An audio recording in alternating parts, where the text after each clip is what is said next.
Hello दोस्तों, अस्सलाम वालेकुम, आदाब, सत श्री अकाल। मैं Rizwan Ahmed Ansari, welcome to our channel smart अरे। आज मैं आप लोगों के लिए खास टॉपिक फंक्शन लेकर के आया हूं जो कैलकुलस का फर्स्ट चैप्टर है। और जैसे कि आप यूट्यूब थंबनेल पे मेरे इस फंक्शन चैप्टर का ब्रैकेट में आप देखेंगे लिखा हुआ मिलेगा ground floor of calculus building. इसका मतलब ये है, ग्राउंड फ्लोर कहने का मतलब ऐसा कोई कि बिल्डिंग ऐसा घर नहीं है। ग्राउंड फ्लोर का सेंस सिर्फ इतना है कि पूरी कैलकुलस की जो बिल्डिंग है, यानी ग्राउंड फ्लोर के ऊपर ही first floor, second floor, third floor ऐसा होता है। यानी सारी जो है ऊपर की मंजिल इस ग्राउंड फ्लोर पे ही टिकी हुई रहती है। तो जस्ट लाइक ऐसा ही आप फंक्शन में सोच सकते हैं, फंक्शन के बारे में आप ऐसा सोच सकते हैं। तो मैं आज इसके बारे में वीडियो बहुत ही अट्रैक्टिव और बहुत ही इंटरेक्टिव वे में वीडियो बनाने वाला हूं और आप इसको देखें। मैं फंक्शन की कुछ हिस्ट्री के बारे में बताऊंगा, फिर इससे रिलेटेड जो है कुछ इस पे कॉन्सेप्ट है ना, एप्लीकेशन, प्रैक्टिकल एप्लीकेशन से रिलेटेड मैं इस पे कॉन्सेप्ट्स वगैरह बताऊंगा। कार्टेशियन प्रोडक्ट वगैरह के बारे में आज मैं बात करूंगा। तो अगर अब तक आपने चैनल को सब्सक्राइब नहीं किया तो सब्सक्राइब करें। वीडियो अगर अच्छी लगे तो इसे लाइक करें, शेयर करें वीडियो को। तो शुरू करते हैं हम लोग इंट्रोडक्शन वीडियो फंक्शन का।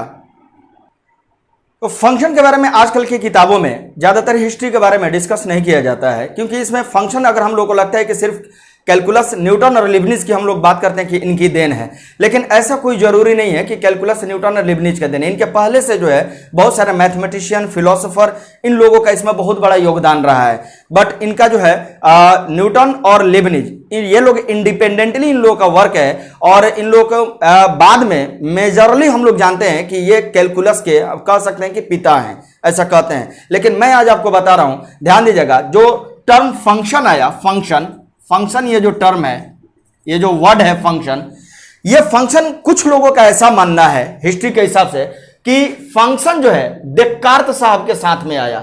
डेकार्त, आप नाम सुने होंगे, रेने डेकार्त। तो डेकार्त साहब के साथ आया, जो कोऑर्डिनेट सिस्टम वगैरह को यूज करके अगर हम बात करते हैं वो उन सब चीजों से रिलेटेड। लेकिन कुछ लोगों का ऐसा मानना है, कुछ लोग ऐसे कहते हैं कि एट 2000 BC जब बेबीलोनियन का टाइम था, बेबीलोनियन का जब टाइम था, अरे बात समझ में, उस टाइम में जो है फंक्शन का यूज किया गया। फंक्शन उस टाइम, वो हिस्ट्री ऑफ फंक्शन जो है उस टाइम के साथ से है, बेबीलोनियन वाले टाइम से। क्यों? क्योंकि जैसे हम लोग का स्क्वायर रूट, क्यूब रूट, ये जो टेबल्स होते थे, जो वैल्यूज हमारे निकलते थे, वो फंक्शन से ही रिलेटेड बातें होती थी। लेकिन प्रॉब्लम यह है कि उस टाइम तक फंक्शन वर्ड का जो है इस्तेमाल नहीं हुआ था।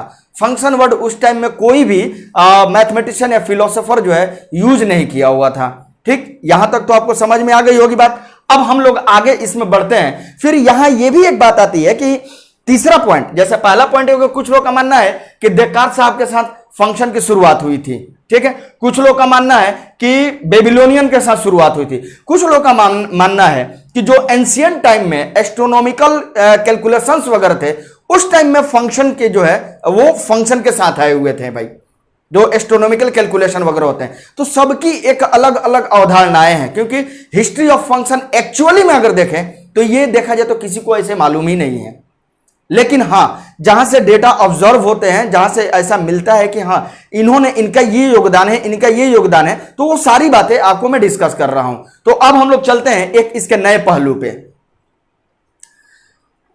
अब बात होती है कि जो 14वीं शताब्दी है, यानी 14th सेंचुरी है, उसमें फंक्शन को जो है, क्योंकि फंक्शन तो वर्ड था नहीं, तो फंक्शन को जो है हम लोग ज्योमेट्रिकली, जो है हम लोग नहीं, मतलब उस टाइम में फंक्शन को ज्योमेट्रिकली एक्सप्रेस किया जाता था।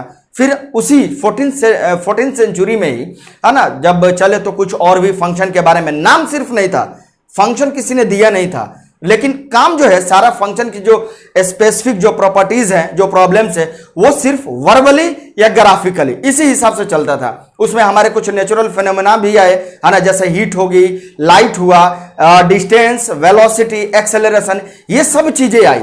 और सब में आप जानते हैं, अभी के टाइम में आप जानते हैं कि सब में फंक्शन है, सब में फंक्शन है। लेकिन उस टाइम में जैसे जहां जब कोई चीज इजाद होती है, जब हमें नहीं मालूमात होती है, तो इजाद करना, है ना, वो सबसे बड़ी बात होती है। तो फंक्शन अभी लग रहा है अरे ये तो सिंपल सा वर्ड था, लगा देते हैं, लेकिन नहीं, हर चीज के पीछे एक रीजन होता है, हर चीज के पीछे एक कारण है।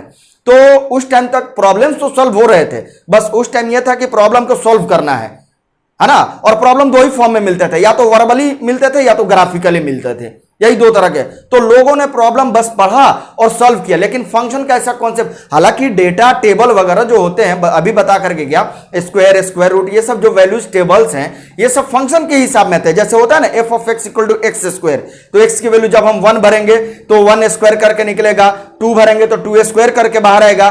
तो ऐसे आपको 1 2 1 1 लिखा है, 2 4 लिखा है, 3 9 लिखा है, आप समझ रहे हैं ना कहानी।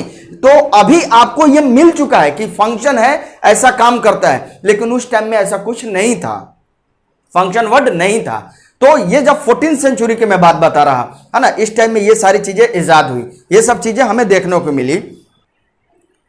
अब जब हम लोग आगे बढ़ने लगे, ये सब चीजें एक एक करके हमें मिलने लगी, तब जब हम लोग देखे कि रेने देकार्त का जब टाइम आया, यानी कि आप कह सकते हैं कि 60th सेंचुरी है ना, 16वीं शताब्दी उसके बाद की बात है ये, ठीक है।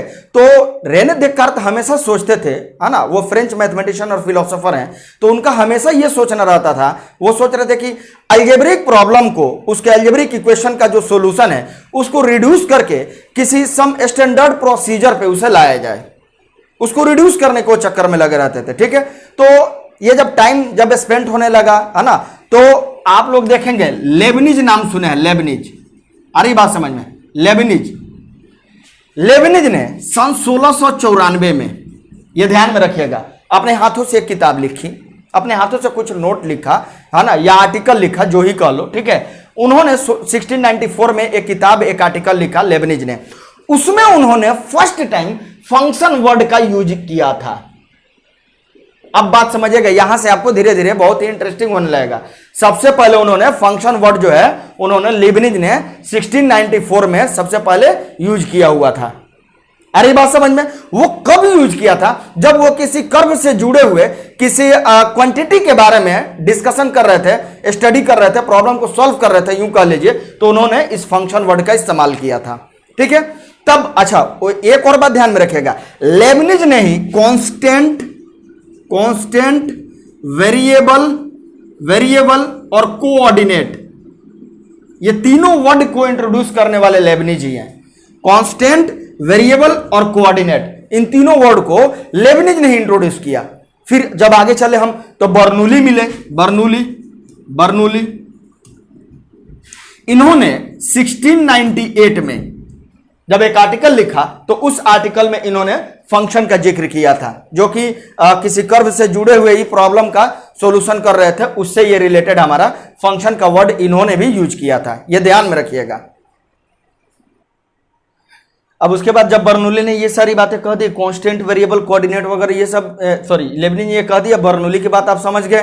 अब बर्नौली ने फंक्शन को तब डिफाइन किया कि फंक्शन क्या है, वहां से डेफिनेशन हुई। तो बर्नौली ने जो फंक्शन का डेफिनेशन दिया, फंक्शन का जो डेफिनेशन दिया, वो एनालिटिक एक्सप्रेशन के फॉर्म में दिया, ध्यान से समझिएगा। बर्नौली ने जो फंक्शन को डिफाइन किया, वो एनालिटिक एक्सप्रेशन के फॉर्म में डिफाइन किया, ठीक है। यहां तक तो कोई दिक्कत नहीं होगी, ठीक है। अब हम लोग आगे चलते हैं। इसके बाद जो है आयलर, इसके बाद आए। आयलर के आने के बाद उन्होंने कहा कि फंक्शन को इस तरह डिफाइन किया कि कोई भी इक्वेशन जिसमें कांस्टेंट हो और वेरिएबल हो, ध्यान दीजिएगा, कोई भी इक्वेशन जिसमें कांस्टेंट और वेरिएबल हो, वो फंक्शन को इसी तरीके से डिफाइन किया कि कोई इक्वेशन जिसमें कांस्टेंट रहे, वेरिएबल रहे, और फंक्शन को जो है उन्होंने एफ से रिप्रेजेंट किया, एफ से, ठीक है। और तब उन्होंने ही आगे चल करके ब्रैकेट लगाए, यानी ऐसे दिखाया या ऐसे दिखाया। ये काम किनका है, आयलर का है। हालांकि बर्नौली जो थे, बर्नौली ने सबसे पहला जो है फंक्शन का जो है सिंबल जो लिया गया यूज करने के लिए, वो फाई लिया गया, फाई, या फिर लेते थे तो फाई एक्स, बिना ब्रैकेट के लिए हुए थे, फाई एक्स। लेकिन जब आयलर आए बाद में फंक्शन को, क्योंकि बर्नौली ने जो है वो एनालिटिक एक्सप्रेशन के हिसाब से फंक्शन को डिफाइन किया हुआ था, जब आगे आए तो आयलर ने कहा कि नहीं, इक्वेशन के रूप में उन्होंने थोड़ा सा डिफाइन किया और कहा कि कोई भी इक्वेशन जिसमें कांस्टेंट और वेरिएबल मिक्सअप रहेगा, और फंक्शन को रिप्रेजेंटेशन के लिए एफ उन्होंने यूज किया, और या एफ ऑफ एक्स, यानी ये ब्रैकेट जो है लगाया उन्होंने, आयलर ने लगाया। यहां तक क्लियर हो चुकी होगी बात, ठीक है। जो है अब ड्रिकलेट है, ड्रिकलेट, ये भी अब जब हायर क्लास में जाएंगे तो इनके बारे में पढ़ेंगे, ड्रिकलेट फंक्शन पढ़ेंगे, ठीक है। तो ऐसे तो चलते रहा, ये फंक्शन का डेफिनेशन वगैरह चलते रहा, लेकिन बाद में आने के बाद डिरिचलेट ने बहुत अच्छे तरह से, क्योंकि जो हमने इक्वेशन के बारे में जो बताया था, इक्वेशन कांस्टेंट वेरिएबल लेकर के डिफाइन करने के लिए, ये थोड़ा बाद में है ना इनसफिशियंट लगने लगा, तो फिर डिरिचलेट ने हमें डेफिनेशन दिया फंक्शन का, और वो इस तरीके से दिया कि एक्स और वाई अगर दो वेरिएबल हैं, ध्यान से समझिएगा, और एक्स और वाई में ऐसा रिलेशन हो कि एक्स की हर एक वैल्यू के लिए कोरेस्पॉन्डिंगली वाई की केवल और केवल एक वैल्यू मिले, तब हम कहेंगे कि वाई जो है फंक्शन है किसका, एक्स का फंक्शन है। तो यह फंक्शन डिरिचलेट ने दिया था। तो यह हमारी हिस्ट्री जो फंक्शन की चल रही थी, यह एक्चुअली जो है जितना पता है, जिस हिसाब से पता है, उसके हिसाब से मैंने आपको बताया। ठीक है, आई होप आपको सही लगा होगा, अच्छा लगा होगा। यह चीज ध्यान में रखिएगा कि कभी भी फंक्शन फाई और फाई एक्स ऐसे लेकर के चला गया था, या तो फाई, या तो जैसे हम लोग अभी दिखाते हैं ना, एफ लिखते हैं या एफ ऑफ एक्स लिखते हैं। आ रही बात समझ में? तो ये ध्यान में रखिएगा, फाई, ये फाई एक्स बर्नौली ने दिया, लेकिन आगे चल करके जो हम लोग ये सिंबल यूज करते हैं, ये किसका दिया हुआ सिंबल है, आयलर का दिया हुआ सिंबल है। और जो सबसे पहले वर्ड फंक्शन का यूज किया गया, जो नाम लिया गया, वो लिबनिज ने लिया था नाम। आ रही बात समझ में? इन सब बातों की गांठ बांधते हुए हम देखें तो ये हिस्ट्री था फंक्शन का। अब हम लोग चलेंगे, आज इंट्रोडक्शन ये लेक्चर था, और ये थोड़ी बहुत इंट्रोडक्शन लेक्चर थी। मैं कोई आर्ट्स का फैकल्टी नहीं हूं, जो कि आपको मैं इतिहास बहुत अच्छे से पढ़ाऊंगा, ठीक है, मैथमेटिक्स फैकल्टी हूं, लेकिन उसके बावजूद भी इसके बारे में थोड़ी मोड़ी जानकारी आपको देनी बहुत जरूरी थी, है ना। अब हम लोग पढ़ेंगे कार्टेशियन प्रोडक्ट वगैरह के बारे में, फंक्शन के बारे में स्टार्ट करेंगे। तो मिलते हैं आपसे लेक्चर फर्स्ट में, फंक्शन के लेक्चर फर्स्ट में। ओके, जय हिंद।